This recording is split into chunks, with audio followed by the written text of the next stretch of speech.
In this video, I'm going to show you how to download and install a difficult game about climbing on your PC or laptop. First, we need to download the Steam app.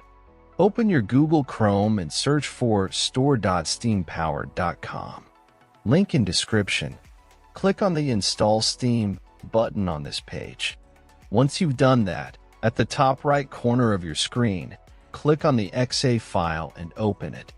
Complete the installation, and once finished, open your Steam app. Now, go to Store and click on the search box at the top right-hand corner. Search for a difficult game about climbing to download the game. If game is not showing up, check out video in description. Else in drop-down menu, click on a difficult game about climbing. Then scroll down until you see Add it to the cart button. Click on it. In new pop-up, click on View My Cart. Now click on Continue to Payment. Set up your payment method, and you're good to go. After completing the purchase, go to your library. You can use the search box to find game you just bought or navigate directly to the games category. Next step I will show on Game I Own.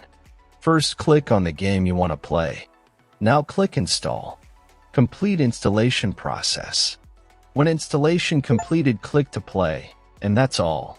Thanks for watching, subscribe and help reach 1,000 subscribers mark so I can make more tutorials.